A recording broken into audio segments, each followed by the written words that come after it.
Hello guys, how are you? Good, thank you. We have Eve and Bo from Past Trash here today. I've known you guys, I don't even know how long now. A long time. 6 years maybe? Yeah. Eve and Bo are like the original Depop girls.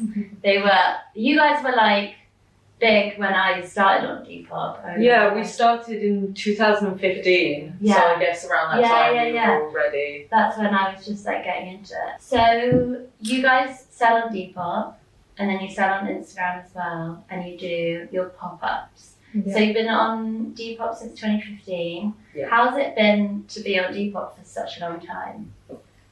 It's been a journey. I would say the overall feeling is that it's been completely brilliant. Yeah. Depop has facilitated it all, and I think it was so user friendly and just easy to set up that we just kind of ran with it for this long, 7 years, and it's been great. Like, it's great working together as sisters. It's great being able to set up a business that easily. At what point in your life were you when you started it, and like how did you decide to set it up? So I would have been 16 at the time. Bo That's was crazy. 18. Yeah. So I was, I think, first year of sixth form. You had just gone to university to start an architecture degree. Yeah. And I've been on Depop just selling my own things, maybe a couple of those things while she was away as well. But yeah, that's kind of how it. Yeah, I think I'd already gone to university, and I remember I couldn't get the hang of the name. I kept calling it Bebop. Bebop. That's what my mum always called it. Yeah. He would make fun of me because I'd be like, "How's your Bebop going?" And then I think I looked at hers and saw like a couple of my jumpers. And was like, "Whoa, what's going on?" And she was like, "Oh, well, I'll split the money with you." Yeah.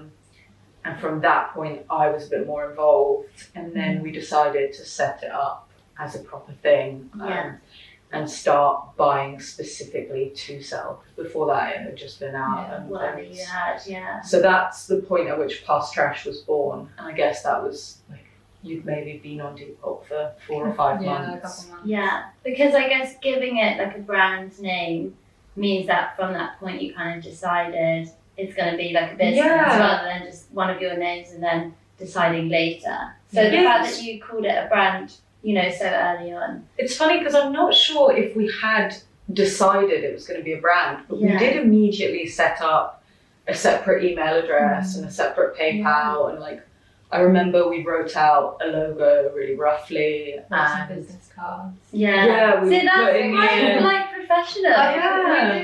Looking back, we did approach it.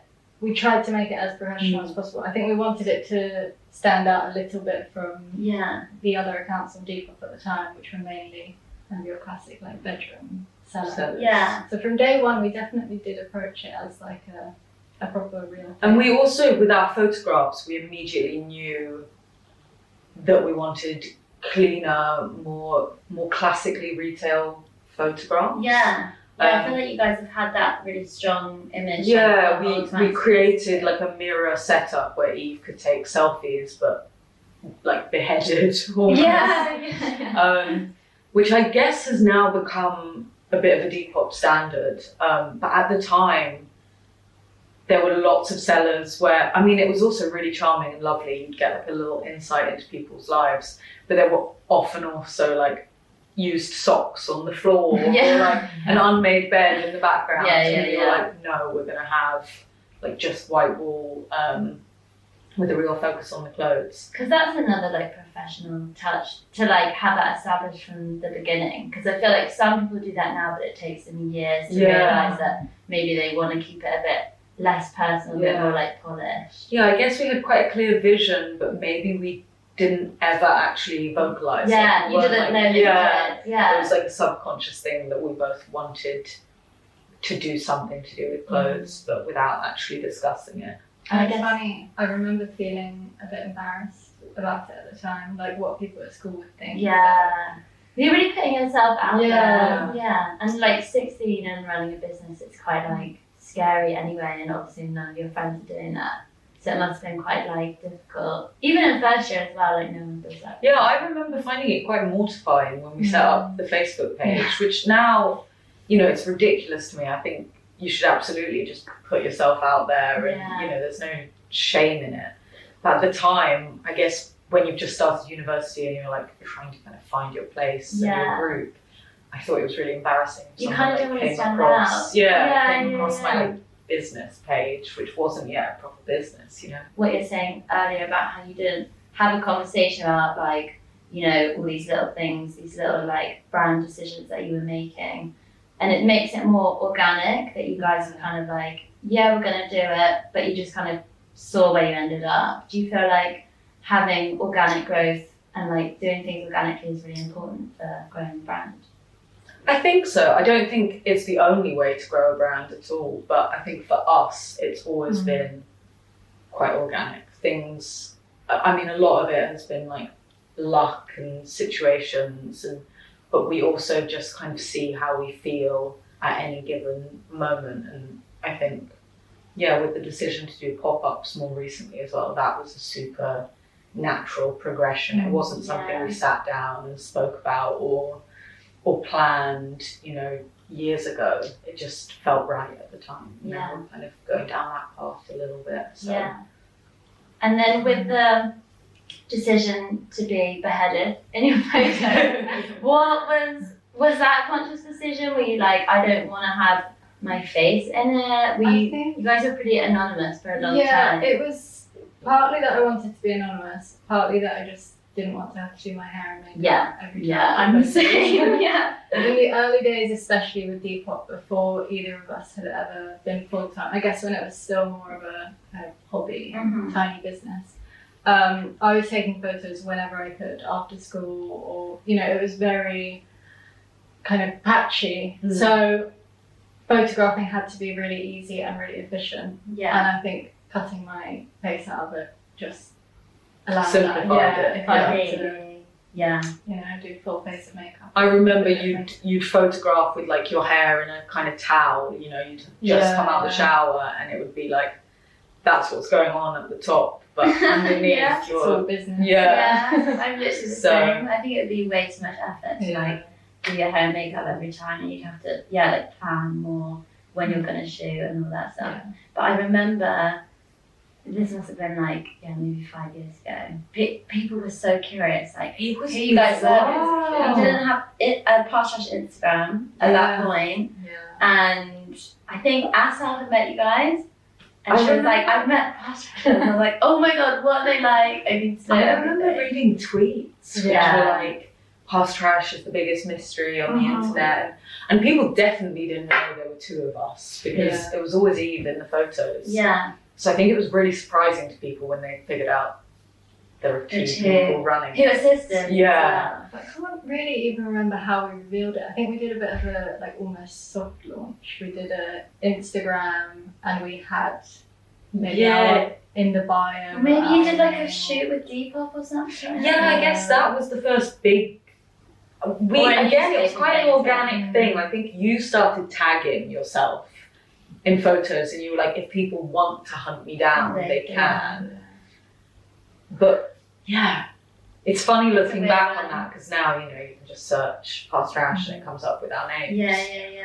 I think it's actually, it was quite a smart move, because it meant that people were talking about you, you know? Because people are curious, people on the internet are so curious, they want to know every detail about your life. Generates so you guys, literally not having like anything about yourself, and that people would be talking about you at the pub and being like, who are they? Maybe we never should have we had that reach at some point. But you definitely did. But I think at the same time, it's good now to like have a face to the brand, and I feel like people can get behind a brand more if they like know who's running it in a lot of ways for small businesses. I really like when you can see the person behind a brand, especially with social media. Like, I like seeing who runs something and being able to see their aesthetic or what they do in their personal life as well. Like, I think you're right, everyone's nosy, and like for me, I like seeing that. So I like that we can give that to people. And then at the beginning, did you guys have a discussion about like, okay, Eve's going to do the photos, Bo's going to do the packaging, or like, did you just kind of automatically take those roles and then as it grew, kind of split things up? There must have been a discussion. I don't remember it, but yeah, you just always did it, and you were always much better at it. Like, Eve is very, very good at taking photos. Yeah. Like, I don't think I give her enough credit for it, but she has like mastered the art of photo taking. And you had that like nailed quite early on. I remember you because The hand. yeah, the claw hand. I still can't hold my phone in that way. Your wrist must be so But strong. Same with my back. repetitive strain Yeah. injury.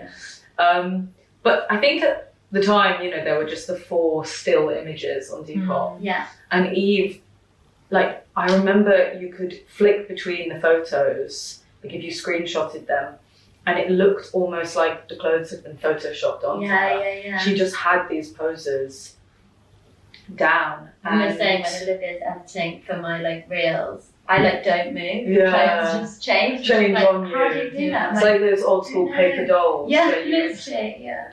put them on. But I guess then it just made sense for me to be doing the other side of it. While he was taking photos, I'd be responding to messages, uploading items, and I think that also is another weird element of people not knowing it was 2 of us, because it's almost like we spoke from one collective voice. Did you say we or I? I think we yo-yoed between the 2, but when people asked about a waist measurement or how something fit Eve, Yeah.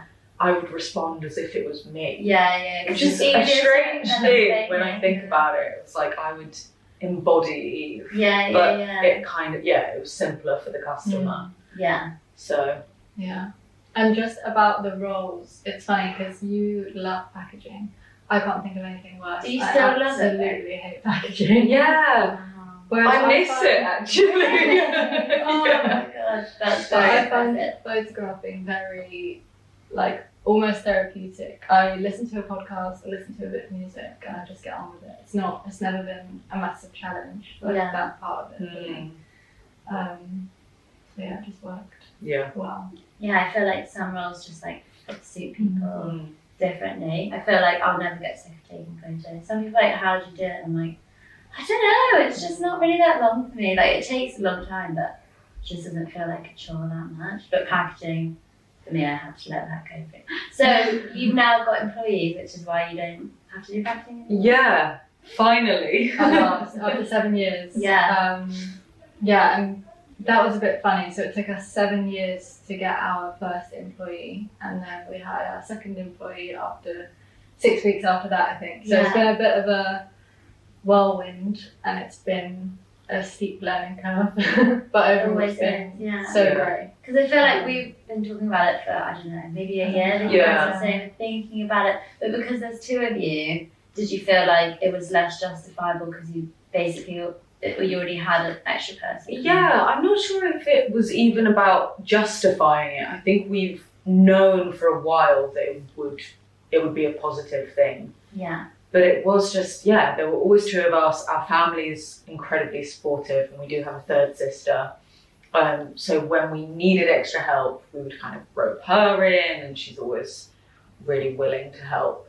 So it's kind of like Past Trash is just 2 of us, but it's also often our family members or our boyfriends, or, you know, everyone kind of collectively helps out. Yeah. So it just never felt like we actually needed someone on a more permanent basis.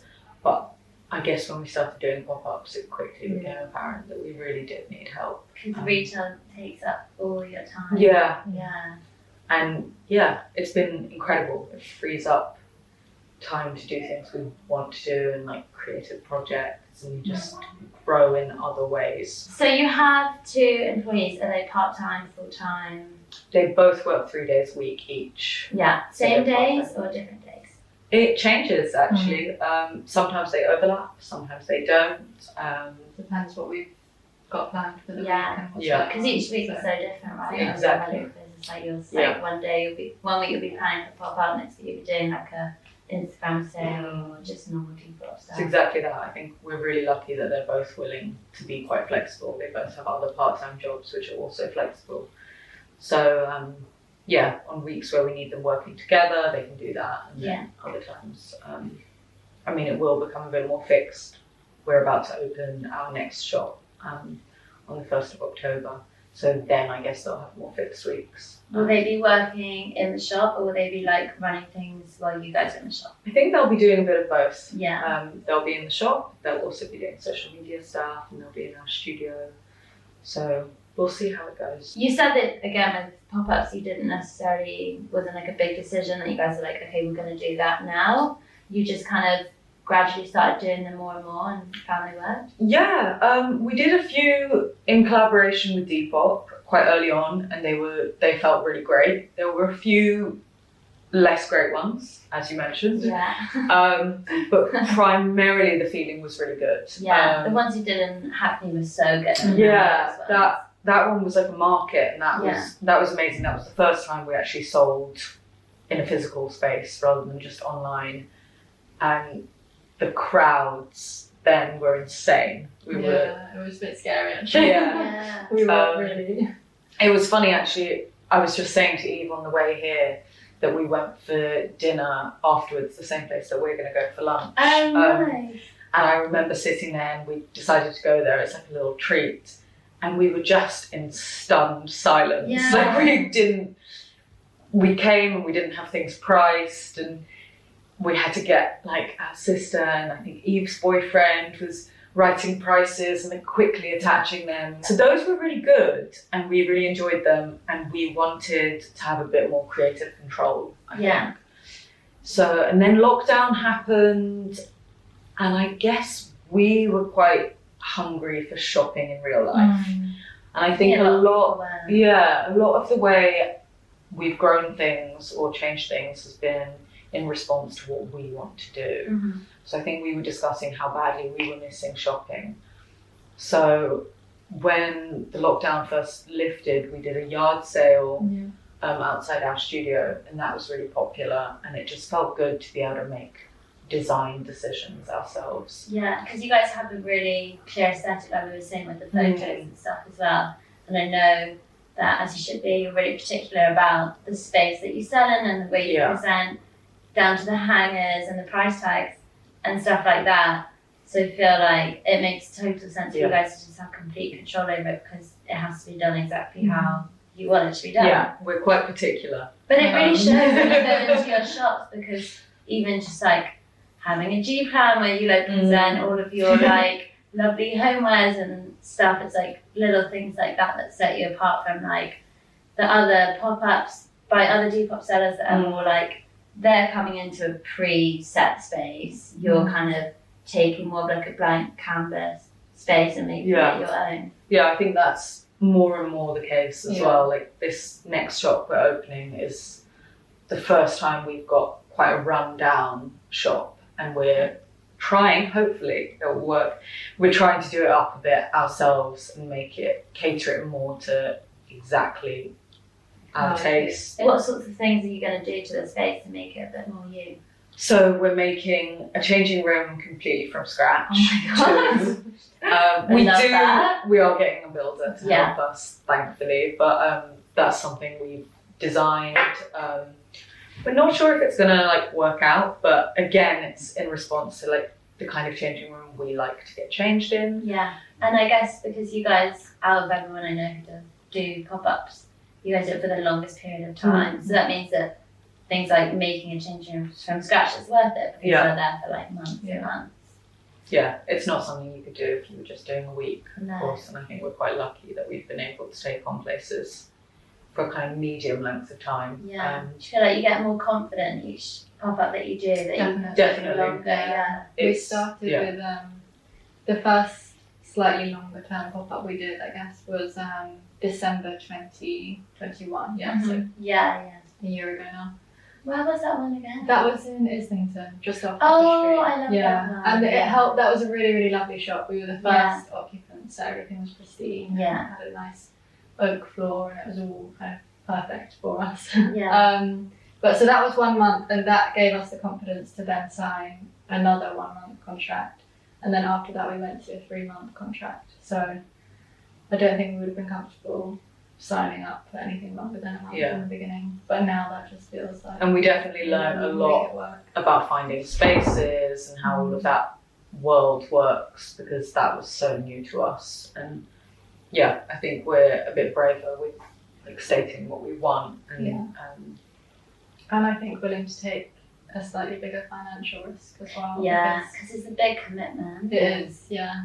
But the kind of funding from the previous pop-up helps to pay for the next one. Yeah, so which is kind of like selling a Depop, right? Yeah, you like sell some things and then you use that profit to buy like more than last time. Yeah. Do you feel like, I don't know, like there are ups and downs obviously with retail like month to month?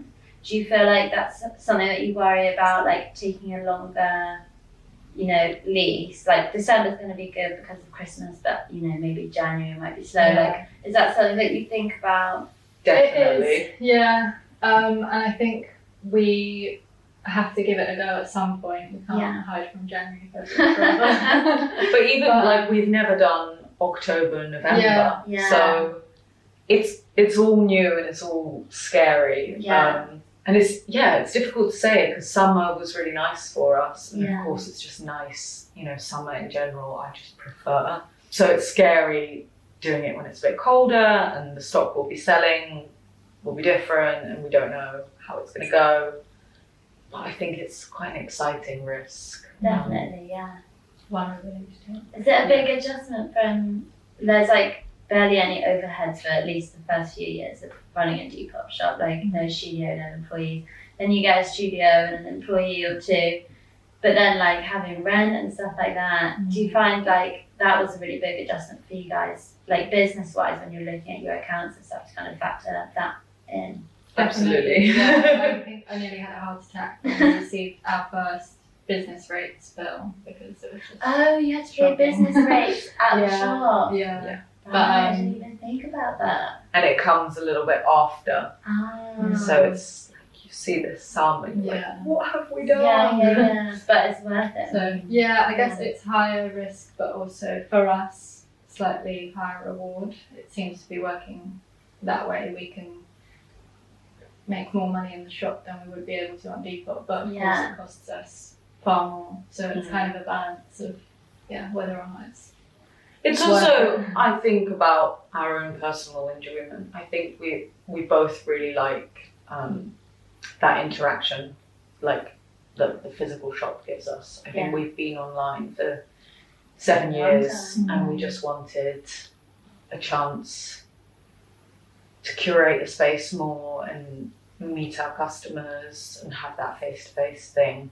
So for me, it's worth it just for that reason. Yeah. And everything else is a added bonus. Yeah. And I feel like whether it was a conscious decision or not, it's like good for building your brand identity because people can like step into your brand and see like, the aesthetic and meet you guys and like touch everything and like probably buy more because of all those things as well. And it also opens you up to a completely new audience. You know, you get organic footfall and being in Covent Garden, for example, there's, a huge tourist trade. And that's we now something. have some customers in America who stumbled across the pop-up in London when they were on holiday. So that's really nice. And then they buy from you at Depop. Yeah, exactly. I love that. And do you get people who like haven't had Depop who come in and like, what's Depop? Absolutely, and a much like broader audience. Like you get different ages and, it's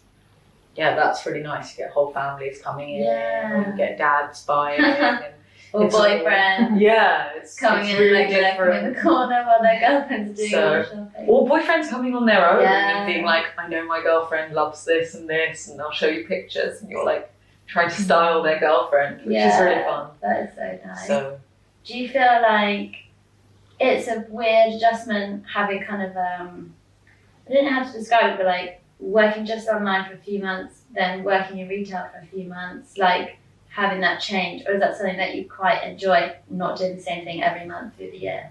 I think both. it can be really difficult.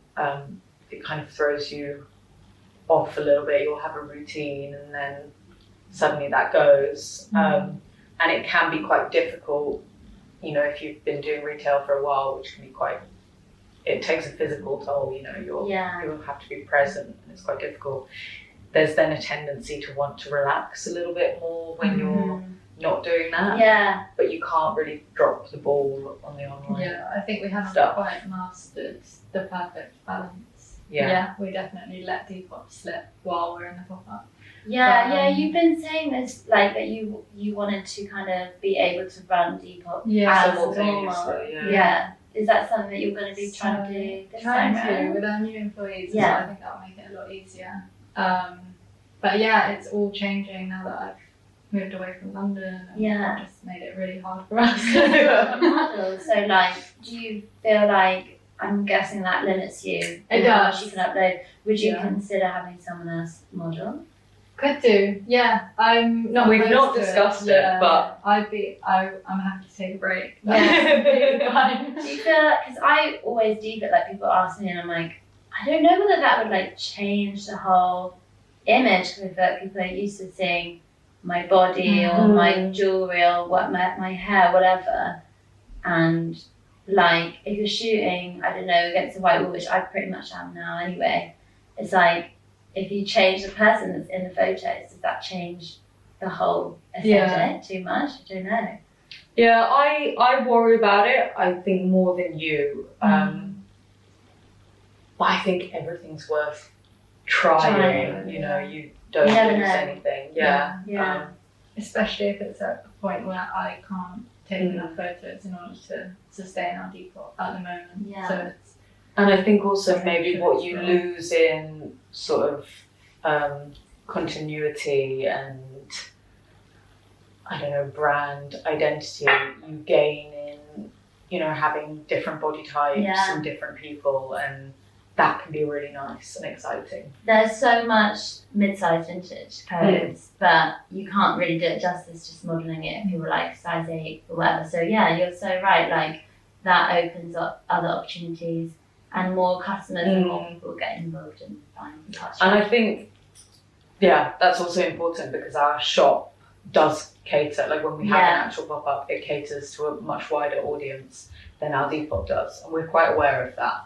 And I think maybe having other models involved would facilitate that as well, because I think at the moment we sell more smaller sizes on Depop than we do in our shop, and that's inconsistent as well. You know, our brand should be kind of across the board rather than shop being different to Depop. Yeah. So it's probably something we should consider. I mean, it could be exciting. Yeah. I mean, you've got your employees like modelling the clothes on TikTok and stuff and Instagram. How's it been like getting to grips with social media? Because when you guys started and also when I started, no one had Instagrams for their brands, and then it became a thing, and then TikTok became a thing, and suddenly it's like you kind of need to be using these things. Have you guys like enjoyed getting to know social media? It's a difficult one. I think we're not as good as we'd like to be on social media. It doesn't come naturally to us. Yeah. Our most recent venture is our TikTok. Yeah, which I've been loving. Yeah, I think TikTok's fun. I'm not loving it. I was going to say, I'm keeping quiet here. I am so aware of how important TikTok and Instagram are, and I think done right, they can be amazing. I'm just not confident that we're doing it right yet. But you've posted like how many videos? Like 20 videos? Yeah. It takes time. It does. Like, it's like Depop photos, although you guys came in pretty strong with your Depop photos, like, I was the girl with the unnamed bed in the background. And it's like, I had to go through that to realise what my aesthetic was for photos. And TikTok's just the same. It's like trial and error. Yeah. You know, you just will eventually figure out. I guess, it's difficult. You look at other people and it's difficult to remember that they have gone through that trial and error. You know, we see your TikToks and they're just such high caliber, so polished. And it's like, you know, how are you doing that while we can't you know, Eve makes fun of how shaky my hand is in videos, and I'm like, how do you do that? Yeah. But it's also really fun. Yeah. So, and it's fun playing around with that, and our employees are really good at it. So yeah, I feel like it's a big realization when you're like, there are so many things that come so naturally to you guys, but you can't be good at everything. Absolutely. No one is. So sometimes, although it's like really good for you guys to learn how to use it and stuff, sometimes it's just better to get someone to just do the whole thing for you. yeah, I think that's a really key thing, is like recognizing what you're good at and what you're not, and when to like pass things over or delegate. I think that can be quite hard to come to terms with as It's well. really but, hard, yeah. But there are definitely, social media is definitely not my strong point. So I feel like you've got Instagram down though. I like your Instagram. We're a bit irregular on there, but yeah, I think we both know what we want with our Instagram, and we have a similar vision. Yeah. Speaking of, do you guys ever have like creative differences? Or like, I mean, your sister, so you must argue a bit anyway. But do you have that over the business? we do. Yeah, we do. Never really, really big ones. It's never anything super major. But no, we definitely We disagree. we have our own independent tastes. Yeah. And Especially when it comes to the shop, I think. Because Depop is a bit easier. We've been doing it for so long. We both know how we want it to be. Whereas the shop, I think we often have quite different visions. Especially when you're starting with such a like blank canvas. Yeah, so true. You go one direction, I go the other. Multicolour Find a way to find a use middle them. ground. Yeah. I think it's also beneficial though. I think, like with our stock buying in particular, I think we do have slightly different tastes. I feel like I can tell the difference. Yeah. Yeah. Yeah, You're a bit more daring. I'm a bit more like, I know what the people like. I feel like Bird's like, a bit more like, I don't know, slightly more out there. With some like maybe. shapes and textures and stuff like that. Yeah, I think Eve's better at spotting trends, and like a bit more, you're good at trend forecasting, while maybe I'm quite good at like finding, I don't know, is that fair to say? Like I can find like quality or slightly kookier things. Yeah, that's the word I was looking for. But I feel like, because I know your personal wardrobes quite well now, like Eve, you're more like classic, like perfect pair of Levi's, like really nice, like classic shapes. And then Bo, you're like a bit more kooky. Yeah. But what's like? I don't know about kooky, but Eve's quite like a classic kind of, exactly that, like the perfect Levi's, the perfect everything's trainers. really like crisp and like clean. But then the way that he does is just a bit more out there, but I feel like, because you studied architecture, right? I know a lot of architecture students and they're just a bit more adventurous, but that like aesthetic is really in right now, of like Miu Miu and Prada in the 90s runway, that sort of like fun shapes and like things like that. You know what I mean? I think that probably is the same with our physical spaces as well. I think you are a bit more classic, while I'm a bit more like, I want this random weird, blob on the floor. Yeah, exactly. And Eve's like, people will trip over it. But but it marries together quite nicely. Definitely. So. Yeah. And so, what are your personal wardrobes like? Are they big? I've seen your jeans collection on Eve. It's big. They're huge. I do have a saying, which is that there's no such thing as having too many clothes. Yeah, I so agree with too that. much of storage. Yeah. But the problem is I don't have the storage to match the wardrobe, so it's a struggle. It's a space issue, not a clothes issue. Exactly. I'm saying. It's also difficult because, of course, when you're like, the line between stock buying and buying for ourselves is blurred. Neither of us buy any new clothing, so we only wear vintage, other than your trainers. That's your kind of one exception. But so it's kind of like, well, if it doesn't fit me right, or I don't want to keep it, we sell it. Yeah. So that does mean it builds up. Yeah. Oh. Because in theory, people say to me like, "Oh, but it's great. You can just like sell it when you're done wearing it." I'm like, "Yeah, if I was done with it, but I never am, because I'm like, what if, like, I don't know, I have a daughter and, like, this is really in and I'm going to be the cool mum that, like, she's making TikToks, like, I just raided my mum's wardrobe, like, look at all this cool stuff that I got from her. So I can't let anything go. I think there is, at the moment as well, there's such a movement of, like, archival shops, and, like, I think suddenly the value of older, like, designer vintage pieces has just skyrocketed. Yeah. It's quite alarming, actually, but I went into a shop with my mum the other day and there was this beautiful two-piece Vivienne Westwood set, which I got really excited by, and then it was £3,000, which of course is complete Crazy, insanity, but it does make you feel like you can't let go of anything. Yeah. Because the value might go up. There's definitely, like, you mentioned Miu Miu and Prada earlier, and there's a few pairs of shoes and handbags that I've let go I of. saw it. Is that the other Prada one there? Yeah, I've actually got shoes that match that as Love well. that. But in Things the like past, that, if you still said no, but you should. yeah, I was love them, selling things just too cheap. Yeah. Maybe. But it's fine. Somebody got a good Somebody got a good deal. Yeah. Somebody It loved them. happens, They found a yeah. better home. But And you can say that about, like, us buying stuff from people. Like, Yeah. we know the value of it now, but Yeah. the person who gave it away ages ago or sold it ages ago, and now we're giving it a second Yeah. life. It's like, it's the circle of life of vintage Continues. trade. Yeah. And what's the, like, you probably don't really have an answer to this, but typical day in the life for you guys, like, what time do you wake up? Are you going into the studio? Are you working from home? Okay, let's say before you went back to uni, so, like, when you were full-time. Yeah. We're very different. So I was an early riser. Go on your morning run. Yeah.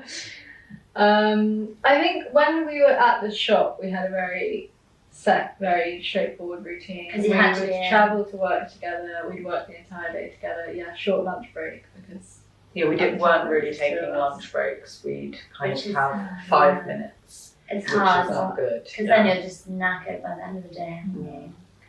in the studio it's a lot more varied. I'm normally photographing like the whole day. I close my curtains, I turn my studio lights on, and I'm just in there, out the way. I think we've become recently much more disciplined in that our current work day in the studio is actually 10 till 5. Yeah. Which That's is a nice. really lovely work day. Yeah. And I think before we had employees, we did have a tendency to sometimes work too late or start too early. So you find that it gives you more structure then, and you're more disciplined. Yeah, it really and does. you work actually less, but maybe more Productively. Yeah. Absolutely. And the shop will be open 11 till 6. So that will be quite nice actually, a bit of a later start. Yeah. I think 11's a good time because you kind of get there for 10:30 anyway. Yeah. Yeah. But it gives you a morning, you know, you can achieve a lot before. Like, not that you have to achieve a lot, you know, but like, if you want to do things, exactly. Because it's hard in the evening. End of the day, then you're like, can't be asked. I'm very much a morning person. I can't, when the work day ends, the work day has ended. You know, I can't go to the gym or do anything. So for me, I prefer having stuff done in the morning. But yeah, there is no typical day for us. Which is quite nice, I think. Like, I have the same. Like, my weeks, they're similar, but even just doing a different thing every day or not being sat at the same desk every day. It's really important. It's really nice. I think it's good for the brain to keep things moving. And so the new pop-up, which you've mentioned, is in October. Is anything different? I mean, this is the first, you did a winter one last winter, but this is your first long-term winter one. And we've been seeing a lot of like summer stuff from you guys. So what can we expect in this pop-up? Yeah, we're going to have lots more wintry pieces. It's also the first time we're going to be doing a pop-up that spans both Christmas and Halloween. Oh my god, Halloween! Years. Are you going to do a spooky edit or Definitely, something? definitely. We were actually talking about that. Eve wasn't there, but in the studio yesterday we were getting excited about that and starting to plan that. It's crazy. Really soon. How that's happening. And we've got a lot of pieces that have been waiting for Halloween, and I think every year Eve's like, I'm going to do a Halloween drop, and then we don't, so it's really built up. We're going to have lots more homeware, which I'm really excited about. And it's also just the first time that we've completely curated the space. Yeah. So I'm hoping, I mean, we've not yet got the keys, so we'll get the keys and hopefully make it all happen. I don't want to jinx it, but I think it should be a really nice space and a really nice shopping experience. I'm excited. I feel like the fact that you're renovating it like makes me want to go even more because it's like see what we've done. Yeah, exactly. I hope we have time to do something. I think that's the nice thing about changing the location each time is that people are excited to come and see space and take photos and tag you guys. And we're also really excited about the location. So is it different to the is it further? It's again Covent Garden, but it's on Neal Street, which, for reference, the giant Urban Outfitters is on the corner. We're just opposite that. Nice. Which is really nice because it's more of a. The last location was a bit set back. There wasn't. It was harder to find. Too much going on around there. Yeah. So the I don't know. I thought it was a really good location. It was good. It was good. I think just compared. Yeah. We'll be commuting there. Yeah, definitely. But it's also always exciting being in a new space because you meet other shops, and that's a really good point. Like that cinnamon bun shop was amazing. Like we made friends with one of the chefs there, and like there's all those little interactions. You kind of find like your favorite pub or like a wine bar you like, and you kind of establish a new little routine and like a mini little life in an area. Yeah. So that's quite fun. Because you kind of miss out on that aspect of interaction when you're just online. Like you guys have each other, but apart from that, before it can be quite isolating. Yeah. Like you meet people through Depop and work and whatever, but it's different to being like in a community. And I feel like retail communities are really tight knit, aren't they? Like everyone knows everyone's shop, and people come in and be like, I'm just down the road, like come say hi kind of thing. Which is really nice. Yeah, and it's really fun then once you've met people to go into their shops or like where they work and have like that's always a really nice kind of sharing thing.